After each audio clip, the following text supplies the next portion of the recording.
Alright. Let's get into Champion Select and see what is up with the champions. Okay, looking at it right now, I can see my friend is on the purple team, or as I like to call the red team. And he's picked up a support champion. He's going to be playing his favorite support character, Lux. And on their team, they have a Wukong, Ahri, Graves, G-Raves, I like to call him, and a Shaco. Shaco Jungle. That should be interesting. They're quite often hit or miss. As far as the champion is concerned, he's kind of a feast or famine kind of character. And on the blue team, we have an interesting array of champions as well. We have a jungle Poppy. It's hard to differentiate the Poppy from the Tristana for me. The two portraits are quite similar. And then, together with her, you have an Azir, which I can only assume is going to be in mid lane because the teleport is currently on the Swain champion up in top lane. That would leave us with Urgot as the ADC, a champion I have to admit I never really see in these games. I haven't seen an Urgot played in competitive in ages. And supporting him, though, will be Thresh. Now, usually Urgot plays really well, or synergizes really well with some kind of point-click CC. Someone like a turret can stun somebody up so that Urgot can place his, I don't know what it's called, but it allows his missiles to home in on that character. And having that kind of CC allows him to get that ability off quite easily. Now we'll have to see if Thresh is as good with the hook as someone would be with a point-and-click CC. My impression is that he probably won't be as good, but could provide that CC nevertheless. Could be a good pairing for those two. Going up against a Graves Lux. Now, thing is, if Lux can try to zone out that pairing, making them a lot less threatening to the team overall. Okay, we're hopping into the loading screen. We can talk about the matchups a little bit more. Let's talk about the mid matchup. Now, Azir is one of those champs who has a relatively lower win rate the further down the ranking you go. And it's probably because this champion has such a high skill ceiling. That is to say, if you're really good with that champion, you're going to perform quite well. But if you are not up to par, you're going to perform quite poorly. It's a hard champion to play. And playing up against an Ahri. Ahri's skills are mid-ranged, I would say. Her charm and her Q are both kind of mid-ranged abilities, which I think it goes to Azir's favor. I mean, Azir has some pretty decent range on his abilities. If Ahri can't play around those soldiers effectively before she gets her ult, it could spell some trouble in lane for her. Of course, once you have the ult, you can sort of dash out of the soldier's range quite quickly, quite easily, and it could end up having some interesting moves, some interesting skill-based outplays. Now let's look at the jungle matchups, and you see the Poppy against Shaco. Shaco can be super annoying, and to be honest, I don't know Poppy well enough to say who would win out in this matchup. Poppy's skills, I don't think, lend too well to ganks. She does have that one kind of headbutt ability, which can displace somebody, which is positive, but her ultimate knocks somebody far away. So if she's going for a gank on, say, top, she can't use that ability unless the gank goes completely awry and she has to use that ability to simply save herself or the top laner. And then you have the top lane matchup, which is Swain against Wukong. Now, I would like to think that this matchup benefits Swain a bit, simply because he does have that ranged harass ability. against the Wukong. However, Wukong has a pretty decent amount of damage early, and at level 3, I think he could have a chance to kind of beat up on the Swain if played correctly, using the decoy to kind of make Swain confused as to his actual positioning, and then jumping in on him. And if Swain has already used his abilities, then Wukong, as long as he isn't slowed or rooted, can probably dish out enough damage to put Swain on the back foot in that lane. Here we are jumping into the game. The camera is on manual. My person will be following mostly my friend, Thermo, up here in the red team, as he plays support Lux. However, I will be panning around to different areas of the map. Now, one of the things I think is quite important in competitive play is early game positioning. It's positioning yourself on the map to get some scouting and to sort of prevent any kind of foul play, any kind of sneaky play where champions might try to invade your jungle early. Now when you have a Shaco, someone might want to come in and try to take down those boxes before the creeps spawn, so that the boxes actually aren't there. However, this advanced technique, it can be difficult to pull off without dying, so it usually tends to need some help.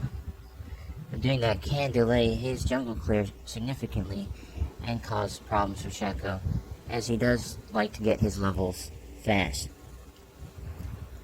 We have some interesting movement here, going towards the mid lane. They are suspecting that the Azir may not be connecting to this game, which is funny because the last game started off as a 4v5 as well. You can see Azir currently has no items. He is definitely not in the game, and it's going to force out perhaps another mid lane Thresh, which is exactly what happened last time. I highly doubt that the Thresh will go down to face bot lane by himself. But right now it seems as though they're content with just having no one in the bot lane.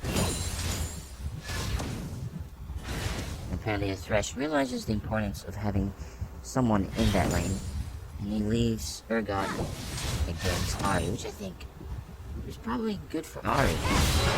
Azir would have been a tough matchup for her. Anything happening up in the top lane? You can see some fights. Training is in favor of the Wukong at the moment. We'll see if he works around the cooldown windows to take advantage of the relatively mobile mage champion.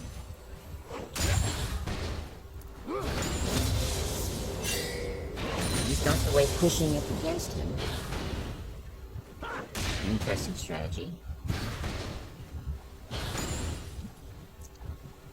Down in bot lane, a little bit of smoke onto the Thresh. Thresh is level 2. He's content staying as close to his turtles as he can, while also going after what little farm he is allowed to have. Probably it won't be a lot. Oh, there's a miss on the cannon minion by the T-Rage. And when I see some Thresh, I'm surprised that we're not seeing a little more poke from the Lux. And there she throws out some poke, but forgets. Manages to hit the vine, quite easy one. Does he go for the flash? He goes for the flash, but is it going to be worth? No, it's not. He simply allowed himself to get poked out as he walked back towards Graves after running out of the circle of the singularity. He even sees other action around the map, and now finally making his first appearance in the game is Azir. He is down significantly in levels and is forced to flash almost immediately. This Ahri will have none of his.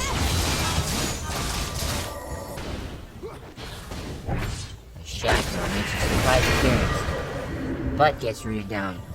Does he have what it takes? And he is slowed. He's not going to be getting that swing. That swing is going off scot-free.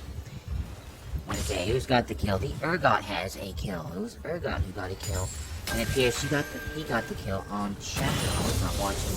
I don't know what circumstances led to that. It would be interesting to go back and watch that kind of just too much action in this game. All over the map. Seeing that Azir is still trying to stick around in the lane as long as he can. Just to get that level. To get those levels back. Sort of forced to stick in the lane, even if he can't get farmed, he wants to get those levels. He manages to poke out a decent amount of help off the ooh, she got some music. Here comes the Poppy. And here's that lack of gank presence. It just doesn't provide any tools to gank somebody. And now he's putting himself in danger. Oh, Azir read the play completely wrong, going in, trying to do something, but just simply wasn't able to do anything before being killed, destroyed. Quote I love to get. Runs off what I like calling blinding, that is a binding that misses.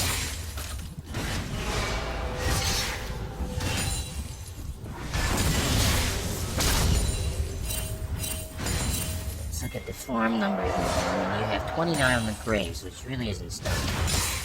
You got a only slightly better 33 on the Urgan. Oh, I took the credit very well. Heal comes out. The trade actually turns out in favor of the G-Rays.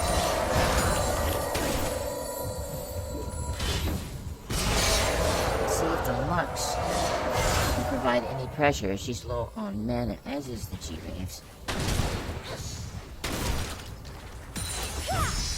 There's another blinding. Singularity hits. Kill. Another kill for Ahri in mid on the Azir. Now this could say it's going exactly the way we anticipated it would. It's going to take a lot for the Azir to get back in this game. He stands at 6 CS and he's whoppingly down. You know that whoppingly can do it. I think he can do that, whoppingly down on experience. We're gonna need a lot more plays from the other parts of the map to make up for this. Ahri is quickly becoming fed. Oh, Shackle walks into Rush and finds Poppy, who makes a good effort at killing the Shackle. Oh. He actually goes sort of in the right direction for a moment. Then Shackle wisely moves in the other direction. Azir is in the jungle. Azir comes in and he helps get the kill for the Swain. And now they're ready to pass.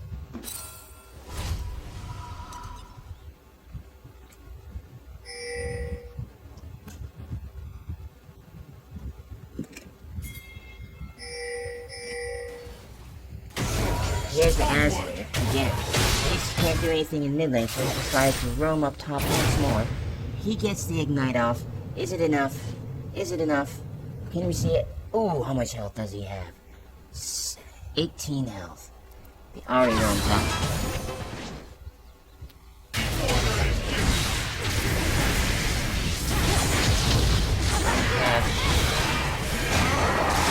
Swain coming in. Saves Azir from a fate with his teleport. This Ahri is no stranger to this game. And Wukong comes in to try to even things down. Let's return to the bottom lane.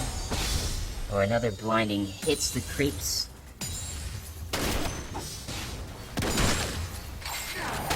The G-Race has a kill, so I assume that there was a kill down here. The lane is currently in favor of the red side. Graves is not up on CS that much, but he is up a kill. Urgon's come back with a tier. Now that doesn't provide you much of an immediate spike in power. This lane is most likely going to continue going in the same direction. However, if Urgon manages to get nothing to build earlier on in the game. His mid-game spike should be decent enough to provide a decent amount of power to their team. Whether that'll be enough to take on a Graves and Lux, hard to say. Thresh puts himself in a dangerous position. A blinding, the binding actually. Yeah, and a decent enough 1-2 punch from the Lux. Let's go back to the top lane and see if this Mana Star swing can put the pressure on the Wukong. Wukong looks a little bit afraid. He's playing it a little bit safer. Not sitting content. Just have the lane push up against him. Meanwhile, Swain just kind of hanging out. Back to the bottom lane action. We've been seeing the junglers getting into this game. Oh, we have some action in the mid lane. It's a duel. And it comes out in favor of Ahri. And in comes red buff. And it's a kill, a shutdown kill for the Azir.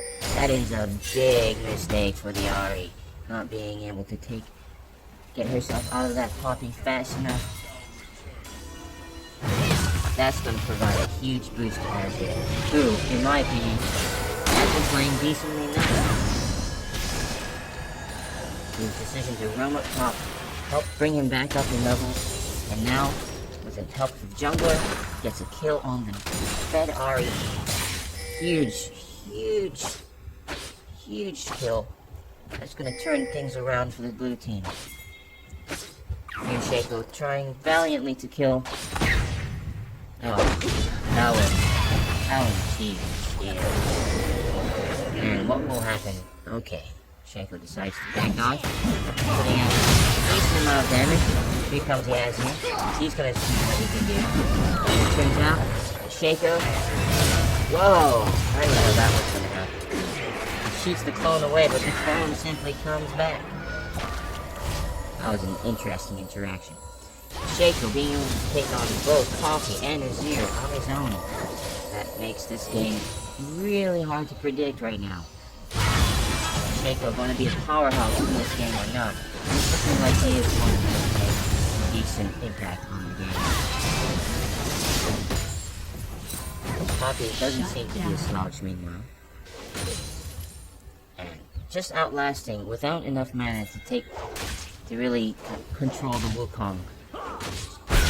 This Swain is not even building an item that is going to give him a decent amount of mana. He's going for Zanya's first, it would appear. That is a tough sell for me. I would think against the Wukong, you're gonna want some mana. You're gonna want lots of it. And he just decides to build. All of the armor from the Seeker's Arm Guard will help, but it's not enough. Too much armor penetration coming from the Wukong means a dead Birdman.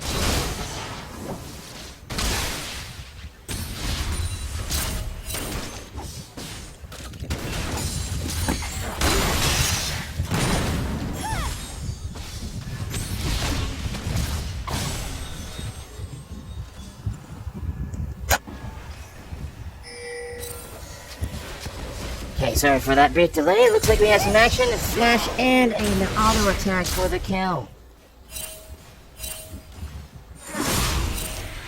Here comes the teleport from the Ahri of all people. The binding will probably make sure that the kill is secured. And it goes to the Lux. And here comes the Swain, forcing a flash. Oh, but still gets the kill. The Urgots is made short work of. Here comes the Swain. Can he finish her off? And he does. Action all across the map right now. The Azir is looking to try and even get half of a fight against this Shaco. Shaco goes ahead and takes a few hits from the turret. Then he deceives whatever that thing is called. Super annoying. Still gets shut down by the OA. But then here comes the Wukong out of nowhere. He takes a few turret hits, but he's looking to get out. Oh, with the sliver once again. This game is firing on all cylinders right now, guys. This is some action. Some action. You got a close game too. The gold lead is on the red team, but it's only a 400 gold lead. Yeah, the kills 13-9 in favor of red team. The morale is going to be up there. Here comes the Thresh. Oh, Urgot is not interested in that action. He goes back to get some more farm.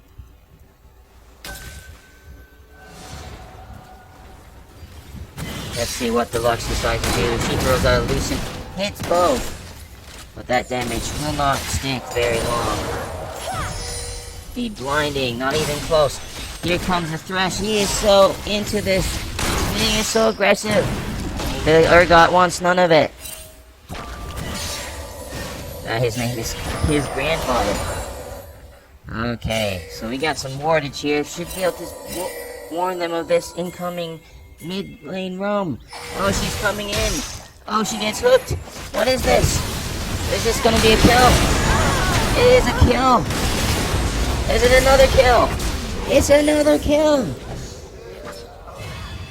Wow, that's a 2-for-1. Gotta reward aggression in this game. Reward that aggression. To safety, to safety. That's what I was worried about this Poppy doing in this game, was shooting people to safety. Oh no, can this 1v2 actually have a different outcome than before? Oh, Shaco's actually not taking this action. He decided to go back.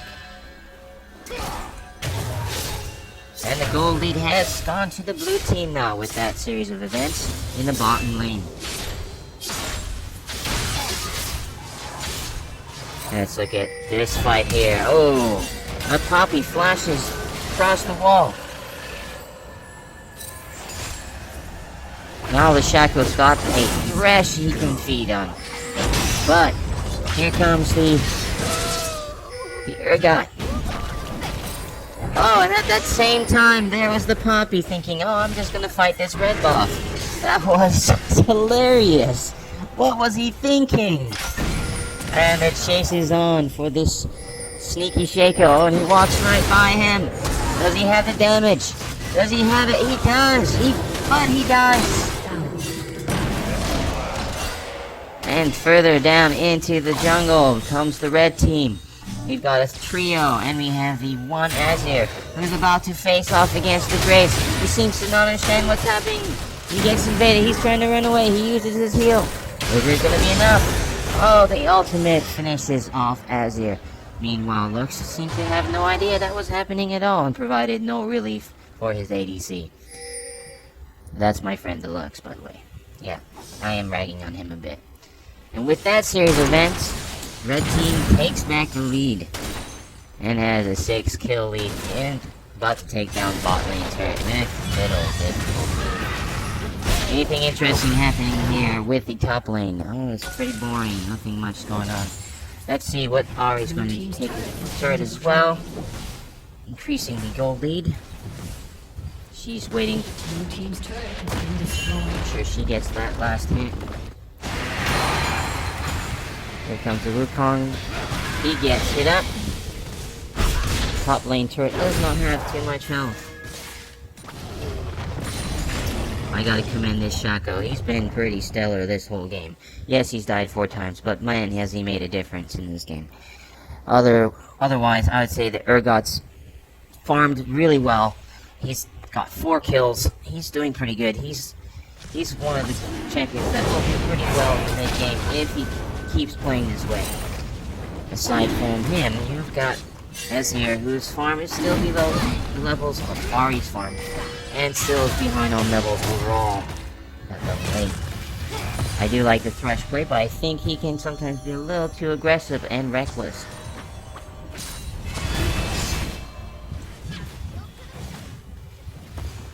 They've started off the rank and take it down quickly, but the red team is there to make them pay. 3 of them, no, 4 of them. It's a 4-3-4. But what will be the outcome of this fight? Do we have a top lane? We have a top lane teleport. No, we do not. We have a fantastic Graves ult after a Ash Laser. And if you red team is still relatively healthy. There's no way they're going to win this fight in the jungle. Sure, the Wukong is there too. 4v5 is inadvisable. The red team is taking that lead and snowballing it even more right now. At this point, sporting a 2.5k gold lead.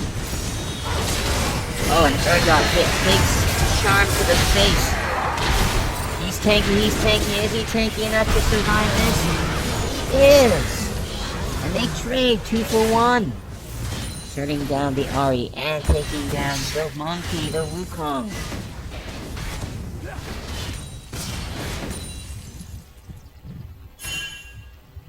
He's got his Manamune, as chat likes to call it. I like to call it Manamune. I ain't gonna do the myth sound with the move. Just Mune. Manamune. That would be the correct Japanese spelling, and I'm assuming that it has a Japanese origin, that name.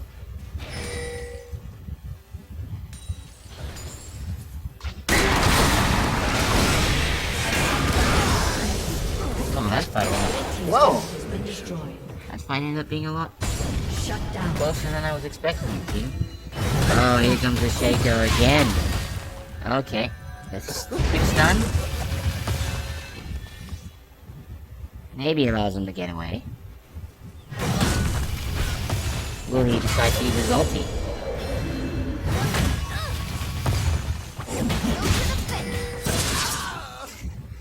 It's like people don't realize when it's the fake Shaco. Okay, that's a knight for the kill.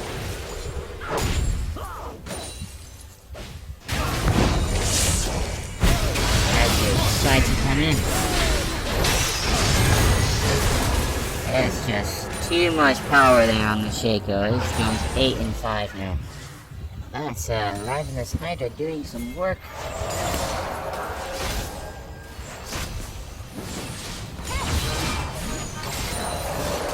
Red team is poised to take this, barring some terrible mistakes. I just don't see them making enough mistakes to lose this game right now. Let's follow my friend around and see what kind of action he's got. He's running around a lot. He seems to be putting down some points.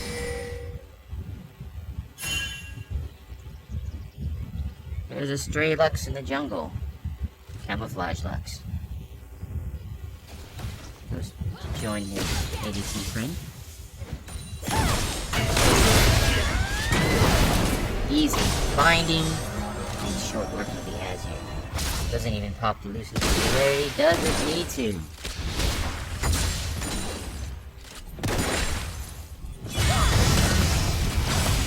Binding.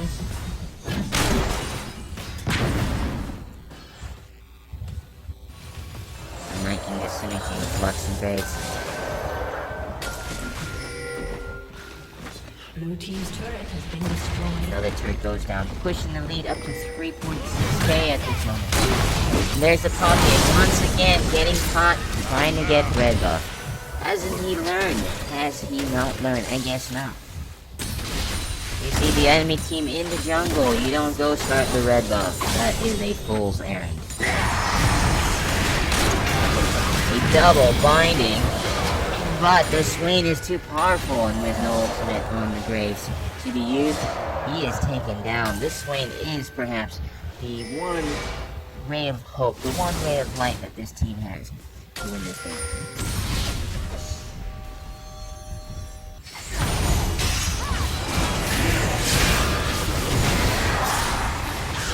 Oh, that was... Okay, here comes the Shaco.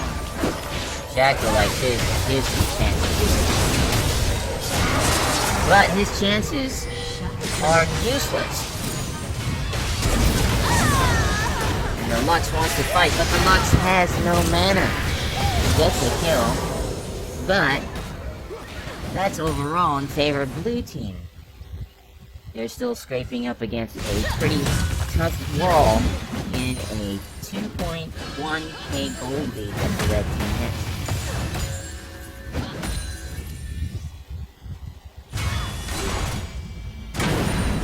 it's really interesting to see how that swing ultimate, how quickly it disintegrated the Shaco, and we'll see if Shaco can somehow adapt to that, either by building some magic resist or by avoiding swing altogether in these fights. Here comes the Prophet once again, deciding to farm at a dangerous position in the map. It's worth. Now he decides to go for the blue buff. I can't help but to think that this is folly, this is hubris. This is complete hubris. He is shut down for his hubris.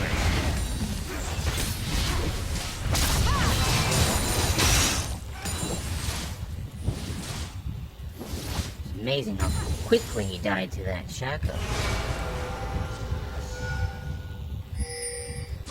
Considering he hasn't built any tanky items, it's not that surprising after all. The burst on the Shaco is insane with the Ravenous Hydra, proccing auto attack after auto attack. Oh, and this rest was really optimistic with that move towards that maneuver. But the combo, swing is how's the S here? Oh, he gets knocked up. And the Thermo 2, the Thermo Detonator. He has done it. He thought he was killed on the mid lane. Nice. Finding. Easy kill. Here we go.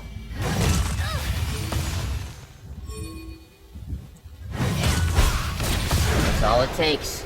That's all it takes, folks. That Poppy is dead to rights right now. That guy has been trolling this game so hard. He has no idea what to do to win this game.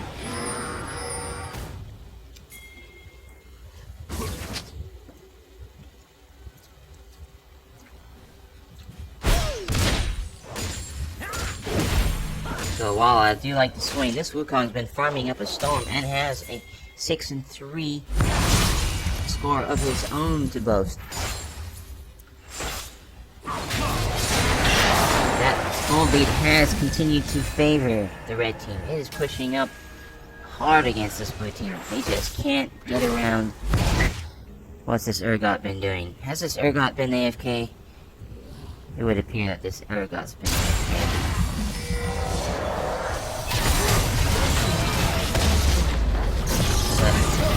Blue team gets their second turret. As he goes in to try to do something, Shaco comes in from nowhere. And then you have Bite. Shaco beats. Shaco does not beat, but he does enough damage to put him in danger.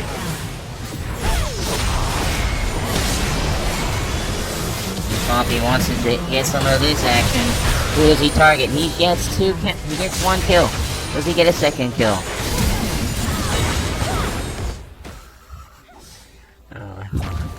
He does not. And with the Urgot pretty much out of action, I see no way that blue team gets back into this game. Even if he comes back, because he was supposed to be that mid-game spike champion. He was supposed to be the one who provided that damage that the team needed. Not to mention, he also is pretty tanky after using his ultimate. So without Urgot, blue team's hopes all but gone. All but gone. Alright, this game's not going to be that interesting to watch right now, to be honest. You can continue to see what kind of follies Poppy's... You can continue to watch Poppy's follies. See what kind of dangerous situations he gets himself into.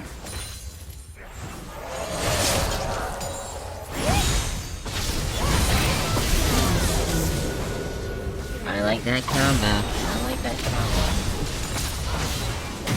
It's not hard to play when you're ahead. Oh, pincer move. Pincer move takes out Lux. Does it take out the Ari as well? It does. And Swing gets another kill for himself.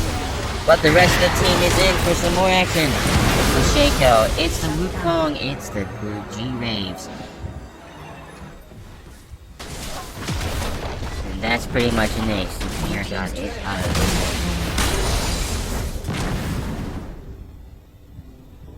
Surrender vote fails for the blue team. It's a 2 for 2, signifying that Urgot has disconnected. Perhaps he's left the game completely out of rage, or maybe it is his internet connection. But based on his Urgot pick, I'm gonna say he has a tendency to troll. So it could actually be troll. Based on how crazy this Thresh has been playing, how hyper aggressive, it would surprise me if those two got really pissed at each other based on the way they were playing.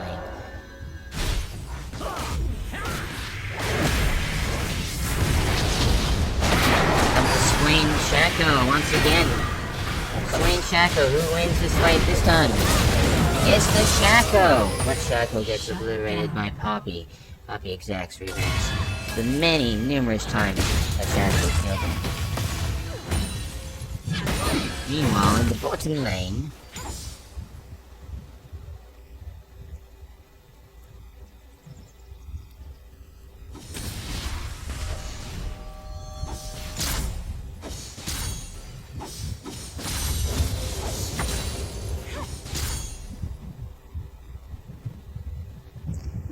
bottom lane, Ward goes into the bush.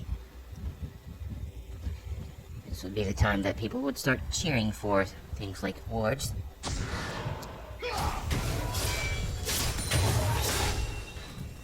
Which way do you run, Azir? Which way do you run? Up goes the guy.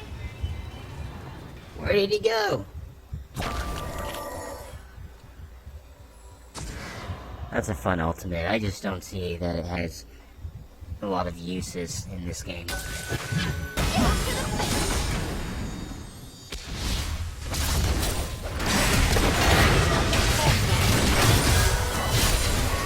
Wow, that clutch laser. Make sure that Sling does not get out of there alive. And short work for the Poppy. Short work for the Poppy, because, you know, Poppy's short. Makes short work of Poppy. And my friend will be getting silver 3, which is great for him. Fortunately, he was not able to get silver before the end of the season. But after the season ended and the preseason began, he managed to crawl up to silver 3. This is a guy that used to be bronze 5. He was bronze 5, he'd go to bronze 5, then he'd go up to bronze 3, and then he'd fall back down to bronze 5. This is this guy. You know, I gotta give him props for improving enough to get to this point. Of course, I've heard that the off-season is not the best time to judge somebody's overall ability as far as rankings are concerned. Yeah, I'm gonna congratulate him for his delicious play.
Destroyed.